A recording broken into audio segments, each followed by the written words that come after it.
আসসালামু আলাইকুম, সবাই কেমন আছেন? আশা করছি অনেক ভালো আছেন। বাবা যাই এত সুন্দর দুধের নাড়ু বানাতে মাত্র শুধু দুটো উপকরণই লাগবে, আর এটি কিন্তু বাজারে খুব চড়া দামে বিক্রি করা হয়। তো সহজে খুব বাসায় কিভাবে বানিয়ে নেওয়া যায় সেই রেসিপিটাই আপনাদের সঙ্গে শেয়ার করব।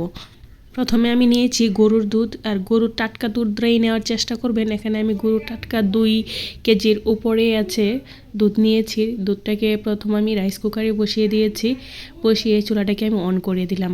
এটা কিন্তু অনবরত নাড়তে হবে, তা না হলে কিন্তু রাইস কুকারের নিচে লেগে যাবে আর উপরে কিন্তু সর পড়ে যাবে। সর পড়তে দেওয়া যাবে না এবং নিচে কিন্তু লাগতেও দেওয়া যাবে না, তাই অনবরত নাড়াচাড়া করতে হবে। আমি সম্পূর্ণ রেসিপিটা করেছি রাইস কুকারের মধ্যে। তো এখন জাল করতে করতে এক পর্যায়ে কিন্তু এরকম ঘন আর আঠালো হয়ে যাবে, তবুও কিন্তু নাড়াচাড়া করতে হবে। নাড়াচাড়া কিন্তু বন্ধ করা যাবে না, বন্ধ করলেই কিন্তু সর পড়ে যাবে, আর সর পড়লে আপনি রেসিপিটা কিন্তু হবে না। তো এখন দিয়ে দিয়েছি ঘি এখানে আমি 1 টেবিল চামচ ব্যবহার করেছি।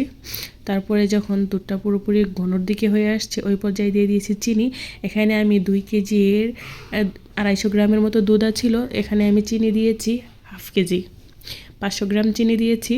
আর চিনিটা দেওয়ার পরে কিন্তু দুধটা পাতলা হয়ে যাবে, কারণ চিনি থেকে পানি ছাড়বে। তাই নাড়াচাড়া করে চিনিটাকে আমি শুকিয়ে নেব।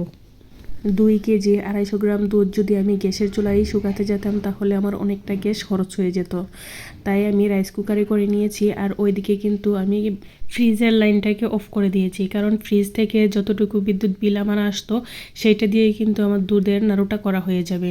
তো ওই হিসাব করতে গেলে কিন্তু আমারটা শুকাতে কোনো খরচ হচ্ছে না। তো দুধটা শুকাতে শুকাতে যখন এরকম ঘন হয়ে যাবে তখন কিন্তু আমি চুলাটাকে অফ করে দেব, কারণ এই পর্যায়ে কিন্তু যেই তাপটা আছে ওই তাপের মধ্যে একটু নাড়াচাড়া করলেই দেখবেন শুকিয়ে গেছে। এখানে কিন্তু আমি 15-20 মিনিটের মতো নাড়াচাড়া করে শুকিয়ে নিয়েছি। আর এইদিকে কিন্তু টাইসগুলোর মধ্যে আমি একটু ঘি ব্রাশ করে নিয়েছি। এখানে কিন্তু তেল ব্রাশ করবেন না, ঘি ব্রাশ করলে সবচেয়ে ভালো হয়। তো আমি একটা বানিয়ে নিয়েছি, আর একটা দেখিয়ে দিতেছি। এটা কিন্তু গরম গরম করতে হবে, তা না হলে কিন্তু শক্ত হয়ে যাবে।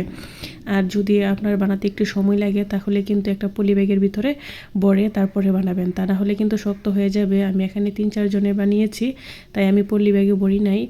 বানানোর ভিডিওটা আমার স্কিপ হয়ে গেছে বলতে, তাই আমি দুঃখিত।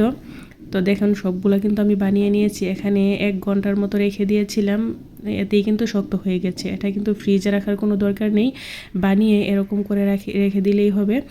আর এর পর্যায়ে কিন্তু ফ্যান চালাতে যাবেন না, ফ্যানের বাতাস দিয়ে শুকিয়ে নিলে হবে কি একটু চিনিটা দানা দানা হয়ে যাবে, ভালো লাগবে না খেতে। তাই ফ্যানে দিতে হবে না, এমনিতেই রেখে দিলে শুকিয়ে যাবে।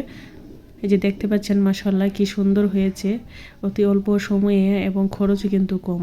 আর এটা কিন্তু খেতে খুবই মজা, একবার হলেও বাসায় বানাবেন। ভিডিওটি দেখার জন্য ধন্যবাদ। আসসালামু আলাইকুম, ভালো থাকবেন সবাই, আল্লাহ হাফেজ।